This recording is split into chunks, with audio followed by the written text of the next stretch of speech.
We used to call this live at 5, but all right. Welcome. Good afternoon, everyone. Once again, my name is Craig, and I've got some great information tonight. I'm bringing to you. I have two ladies, young ladies, with me tonight. If they feel like they want to introduce themselves, they are more than welcome. Hello, it's Sherry. All right. Hi, it's Michelle. Yeah, Sherry and Michelle. Now, you may be wondering out there in internet land why you cannot see their faces. Well, currently, we're not able to show their faces until we get some paperwork straightened out. Until then, you definitely will hear their voices. All right? And so tonight, we're going to be talking about what are we going to be talking about? 10 tips to help family members of addicts cope. All right, this is our family support group. And so we're going to talk about 10 tips. And this article is brought to us by the recoveryvillage.com. All right, so without further ado, so if this article starts off by stating 10 tips for families dealing with an addict. Addiction can happen to anyone, even in loving families. When an addiction develops, family members and friends are also often directly impacted by the addiction. That's why, in addition to taking steps to help get your loved ones into a treatment program, it's important for family members and friends to have a good understanding of addiction while also continuing to take care of their own health. This helps you provide the love and support the addicted person needs in order to heal. Here are 10 tips that can help. All right. And so, whoever may be watching this, you may be familiar with some of the 10 tips that we're going to cover. However, it's very important to always remember and have a refresher. So, the first one we want to begin to start off, and that is number one, learn as much as possible about addiction. All right? Let me read that again. Learn as much as possible about addiction. Education can help families escape the blame game rather than believing that the person's addiction stems from weakness, willfulness, or stubbornness. It might be helpful to understand how it actually stems from changes within the brain. Understanding that addiction is not a choice might help you let go of anger and resentment you may be feeling about your loved one's addiction, right? And so the goal here is to support every family that may be struggling with some type of addiction or some type of recovery. All right. So this article further states there are many online resources that can help families learn about addiction. Most bookstores also offer a wide selection of books about the chemistry of addiction and the science behind addiction treatment. Additionally, every day, research teams are conducting in depth studies about drugs. They're learning more about how substances interact with the cells inside the brain. And they're using that knowledge to develop new treatments that might one day either treat or prevent addiction. Wouldn't that be great? Huh? All right. That's the sort of knowledge that can help boost a family's sense of hope. With each advancement, you can feel more confident that the addiction can be treated and conquered. And so that's some good news. That's some great news. If we can find something that can assist us in the long term, and so they come up with the harm reduction process. And so that's another way that scientists and all those who doing the in-depth studies are trying to combat the addiction. So they're using harm reduction. If you're not familiar with harm reduction, that's been around for a while, but it's getting more prevalent, getting more notoriety, either through methadone, which has been around forever, it seems like, Vivitrol, Suboxone, and things of that nature. All right. Anyone would like to read number 2? I'll read. Okay, great. Number 2, connect with understanding peers. It's not always easy to live with or support someone who has an addiction. As research points out, addiction in a close relative can serve as a stressful life situation that persists for years, and that long-term dysfunction can make it hard for families to communicate clearly. There can be a block of mistrust between every member of a family touched by the addiction. Connecting with peers can help, particularly if families use a well-established trusted program like Al-Anon or Al-Ateen. The goal of these programs is to provide help for families of those living with addiction. They also provide a safe, non-judgmental space where family members can learn, discuss, and cope with an addiction unfolding in their midst. People go to the meetings like this for all sorts of reasons, but one survey found that many participants were drawn to meetings in hopes of finding help with finding a better quality of life, having fewer problems with the addicted person, lowering levels of stress, improving psychological health. These are lofty goals, but meetings really can help. By going to a meeting and listening to other family members, feelings of isolation and doubt may begin to fade. Families may also get the skills they need to better handle the interpersonal problems they're facing. These meetings can help families learn how to deal with a loved one's addiction.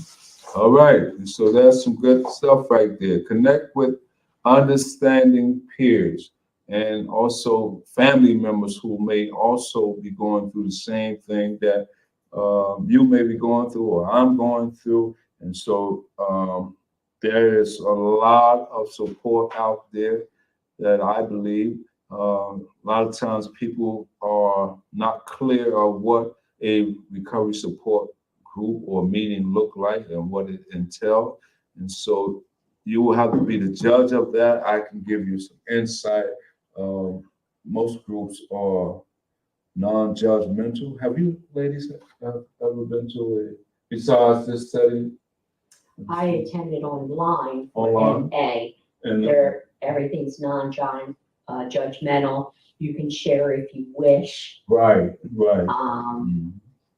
So there is a lot of interaction that can happen.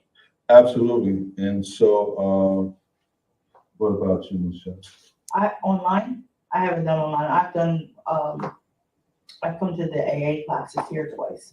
Here? Mm-hmm. Yeah, we did. Y'all come here? Yeah, they came here.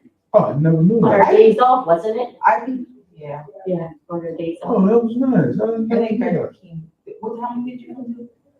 I came to one by myself and then I think we came to 2 together. I haven't done NA, but I need to do that. That's what I have to do. Yeah, it's a little similar. One is more strictly narcotics. The other is more alcohol related, but it seemed like I've been to both. And so my preference being that my drug of choice was drugs as opposed to alcohol. And so, but one of the things is that by hearing people share their stories, it made me feel like I wasn't alone. I wasn't all by myself, you know. Well, when we went into that program, I had never been. I dropped my son off a million times. Never knew what he was going in for, never knew what it was about when I came in. It was very spiritual based, and that I kind of like that. Plus, I mean, I don't know if that would turn some people away or not, but to me, Yeah. I connected to, and they were so willing to, like, open, and I connected and I felt every single one of them. I felt like, even though I don't have an addiction, Right. I felt connected to them in a way because of all, like, it's all in the healing process. Yeah. Learning to do this is self-healing. It definitely has been a journey for me. So that is the same journey, a lot of the same journey that people are doing once they stop those drugs and they start trying to heal. So we're healing as mothers that lost kids too. Yeah. So our hearts goes out to both of you. My heart goes out to both of you. Thank you. And so, yeah. And so there are many pathways to recovery. And so You may hear people say, find your higher power, whatever that is, connect. And so my pathway to recovery is through my higher power. And so it's spiritual based, what you was making mention of. So, and so people, they incorporate AA, as the article talked about, Al-Anon, and then it said Alantine, and so those are other recovery support groups that people can look into. So I apologize if I turned sideways or turned my back to the camera, but I just like to engage with these young ladies because they are very supportive and they have a lot of information, valid information. So we're going to move on. All right. And so, Sherry, would you like to read number 3? Yes, number 3, go to family therapy sessions. Spouses, siblings, and parents of people with addiction often observe many of the consequences of their loved one's substance use. Many people have a hard time talking openly about the behavior that's harming them, so they say nothing.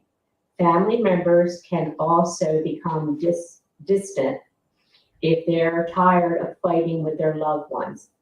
They may blame themselves when the addiction persists or blame the addicted person for their unhappiness. These silences and blame games can hold a family back from getting help. Family members may not have the tools on their own to assist someone in active recovery, and they may not have the energy to help themselves. Family therapy programs are designed to break down distrust and guilt by giving everyone a chance to feel heard. These programs can help family members understand themselves and each other and work through conflict in a healthy way. Families once defined by anger and addiction can grow into tight-knit units that are able to support one another through honest communication and healthy boundaries. Family therapy sessions can take time, and it can be tempting to skip a session, particularly for families with a number of conflicting appointments and agendas. However, this work is vital to the mental health of everyone involved, so meetings should be attended whenever possible. I can say personally that family therapy is good because there is less argument and fighting. Okay. It seems to be like if there's a therapist or another individual there, you're kind of more respectful for each other and allow each other's, to talk, and if something is bothering someone, they have a chance to really open up and then really express it. That sounds great. And then there's, some individuals that will just sit there and stew until it's time, until they may not agree with you, but everybody has their own opinion. Absolutely. I have my own opinion of my son's addiction. My husband had his own and still has his own, which we don't agree on. Right. His theory is if you don't pick up, you're not going to become an addict. Okay. Mine is there's trauma, there's mental health that goes along with it. And through the education and therapy, I know more. Yes. Nice. I see a lot of people post on, different social medias. Oh, well, this person shouldn't have done this person shouldn't have done that. And I have to hold my tongue sometimes because it gets me so angry that people don't want to believe that there's mental health and they've never been in that situation and never think that they will be in that situation. And, unless you walk that path and you're in those footsteps, you don't know how you're going to react. Absolutely. Absolutely. And it's so true that about family therapy or therapy in general, there's so much taboo, You know, people are so, you know, stereotypical about mental health and getting healed or the possibility of people getting better. Mhm.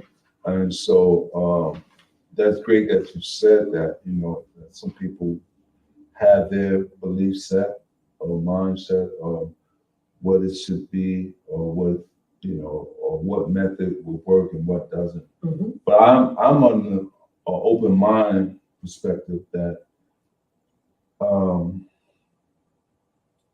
if you allow the professional people to assist us in the process, we can get a greater understanding Correct. of how to help one another. And, you know, even with my granddaughter, she was 3.5 when my son passed.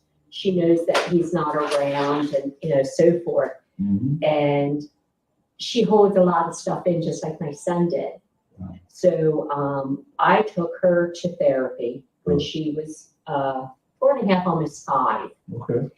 And I had discussed with the therapist ahead of time, you know, I don't have a problem with her going in. I don't want her to be able to hold everything back. I talked to her. Nice. I said, so we let her decide if she wanted to go in by herself. Okay. And she did. Did she? Yes, she did. I went in at first and you know, she explained what she was going to do. Mhm. And she did like art therapy. Nice. And she was fine. She came back out and she did tell me because I am her guardian. Okay. And Good. she says, you know, she's adjusted very well, whatever you have been doing since you've had her. Mhm. You know, you've kind of prepared. She knows that her dad's gone, Mhm. but you didn't tell her, oh, he was bad because he was doing drugs or anything like that. How it was explained was her mother and father were having some health issues and they needed to be away to get better. Mm. And that's how we've always addressed it. There's going to come a time that when she's older and she can understand, Absolutely. is when I will sit down and tell her. Yeah. I like that method or strategy. Mhm. And she went like 3 or 4 times, and the therapist said she doesn't need to come back. Oh, She was says wondering. that, Yeah. she said that she's adjusted, and you know, she had her draw pictures, and she says, I want you to draw a picture of your family. Mhm. Well, she drew me, Papa, her uncle, her, and the animals. And she says, where's your, you know, do you have any brothers or siblings? She says, yes. She says, but they don't live with me, and Papa's in heaven. I see my brothers and siblings on, you know, weekends. Mhm. Mhm. So she knew who the connection Yeah. was, and she knew what was going on. Nice. Relationship Mhm. is key. Yeah. I mean, it's hard when she's in school, when they do different projects, like Father's Day comes up, Mother's Day comes up, even though her mother is still around. Mhm. You know, I always address it with the teacher at the beginning of the year, just so they're aware that if they're having a career day or they're talking about Father's Day, Mhm. just to be on the lookout because her father's not here. Yeah. So. It's good that she has support, Mhm. you know, that she can always rely upon and lean on, you know. when she And they're never faces too it. young to go in and talk and do art therapy. Absolutely. See, this is the great stuff. Mr. Sariano, how you doing tonight?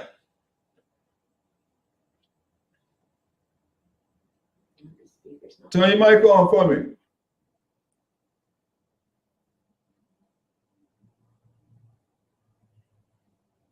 It's on.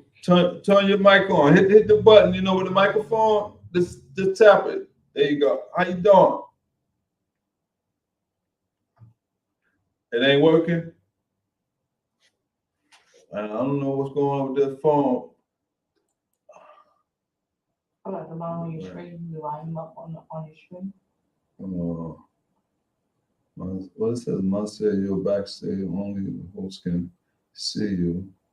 The host may add you to stage at any time. Be ready. I don't know what that means. Mike got to figure that out because I never Actually, you seen can that. add him so he can talk. Add him so you can talk, right? Okay, let's see. I'm gonna try to add you so you can talk. Okay, edit mic setting. Okay, what did I say? Reduce mic. Automatically adjust mic volume. I don't know. All right, man. I'm glad you're on anyway. So that's some good information. Thank you for sharing You're that. welcome. Yes, and so we're talking about 10 tips to help family members of addicts. All right. And so we're on number 4. I'm gonna go back to number 4 and I'll do some reading. Lucky me, I get the short one, huh? I think you had that. Yeah, I do. Nah. All right, so we're on number 4. Prepare meals and eat them as a family. Now that's something, when I first read that, I said, well, I don't know how many family members still do that. We weren't, just because of everybody's different schedule, Right. but it's usually my husband, me, and Addie. We always sit down at the table. Oh, okay. And I'll That's say, great. well, how was your day? Or, hey, Addie, what you do in school? Nothing. It's always the same response. But we try to, yes. Yeah. And now she's into, oh, can I do dishes? Can I sweep? I said, I hope that lasts when you get older. That's nice. And so, so that's something that it's good to know that still goes on in households or family. Prepare meals and eat them as a family. So the article says, in today's modern, chaotic world, it's all too easy to eat separately. That is so true. One partner grabs a burger on the way home, the other snacks on the salad at work, and the kids heat up ready-made food they can find in the freezer. When I came up, it was TV dinners. All right, and so that was one of the my mother called it Playboy meals or Playboy dinner. I said, "You gonna eat one of Playboy?" Now I'm going to look at them totally different. So the article goes on to say, a family meal allows everyone to reconnect at the end of a day that may have been stressful, lonely, or upsetting. Each meal helps build upon the work done in family therapy, and the ritual of eating together can promote a sense of common ground and togetherness. The activity doesn't have to stop at the table either. Spending time making the meal together or cleaning up afterward can increase the benefits. Even one meal together per week can have a significant impact. It's good. That's good to know. That togetherness, or because a lot of times there's so much going on, especially in this fast-paced world of internet, gaming. As the article says, busy schedules. Someone may grab a burger on the way home. Sports. Sports, things of that nature. Yeah, and so It takes away from their family time. Mhm. I know the dynamics of our family changed when we lost my son to addiction. Now we used to always eat as a family together. That was one thing we've always done. He died at 22, so when he left, his brother was 6 years younger, and then his sister was 8 years younger, and everything changed. Like everybody kind of suffers alone. yeah, So they go to their rooms. They don't they grab something, so they don't have to. We don't have to sit together and I guess reminisce, or that maybe there's a chance that something might come up because of that, because everybody's suffering alone. yeah. So I realized that more recently than before, because we now might have my grandson and my daughter's been with us too, with my daughter. But we'll sit around and I'll have 2 babies sitting there, well, 2 grandchildren sitting there. And I'm like, this is how it was when my kids were little. And my daughter won't be there. She'll be upstairs or she'll be, and I'm like, wow, life has changed a lot because of one traumatic situation. Yeah. Yeah. I know at our table, I'm one of the lucky ones because I don't cook when I get home. Okay. My husband gets home before me, so he cooks. He cooks. That's I clean up after dinner. She's spoiled.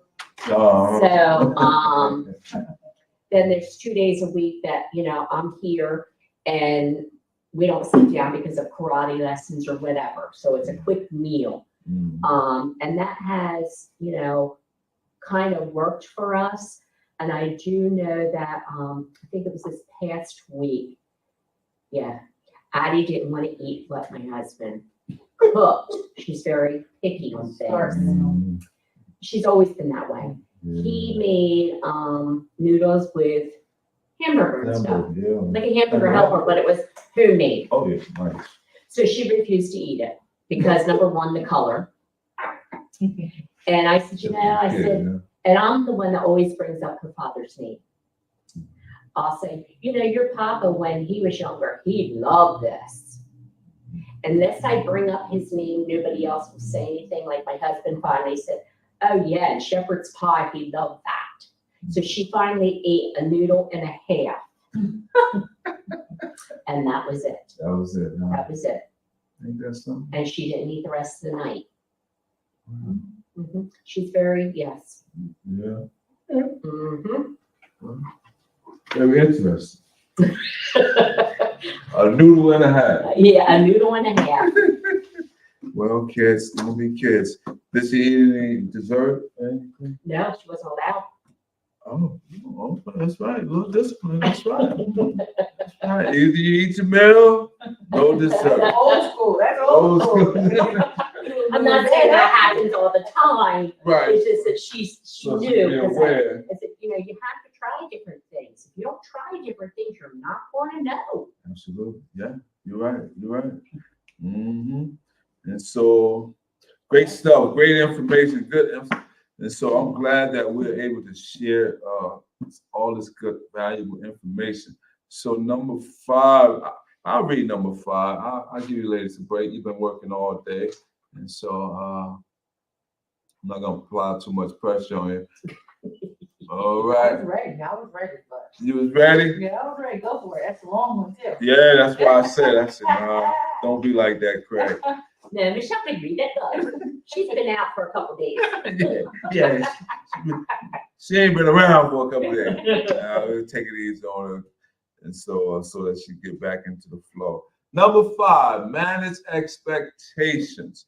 The article says when a person enters addiction treatment and the family embarks on the recovery journey, the sense of hope everyone feels can be exciting.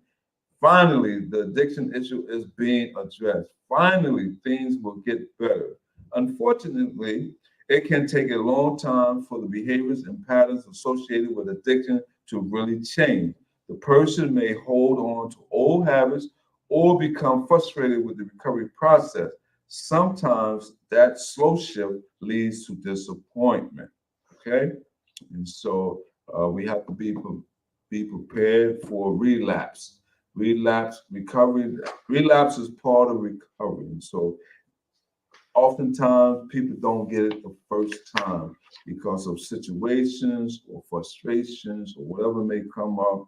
But we have to be able to be mindful of expectation. All right. It says a relapse can be especially disheartening. In these moments, it can be helpful to remember that relapse does not mean failure for your loved one or for you. Addiction is a chronic disease, making relapse a normal part of recovery. While steps can be taken to help prevent a relapse, recovery is a lifelong journey of ups and downs, not a single event. It is also important to manage expectations for yourself and other family members.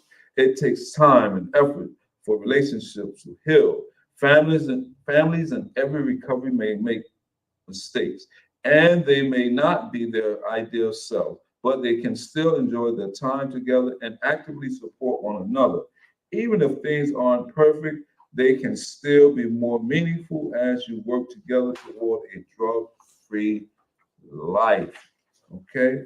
And so that was number 5. And so we made it halfway through successfully. I'm glad you logged back on, Mr. Serrano. How you feeling, man? You okay? All right, good. I see me and you got to do sign language. Oh, man. Well, ladies, thank you so much for helping me get through this part. Halfway through. We did 5 of the 10. And so if you would like to retrieve this article, please go online once again and retrieve this article, therecoveryvillage.com. And so we try not to make this a stressful recovery support. We like to be an enjoyable, informative recovery support group. And so until the next time, take care of yourself, stay safe, and I'll see you next time, Mr. Serrano. Take care. Good night. Thanks for logging on. Bye. All right. See, it's waving either.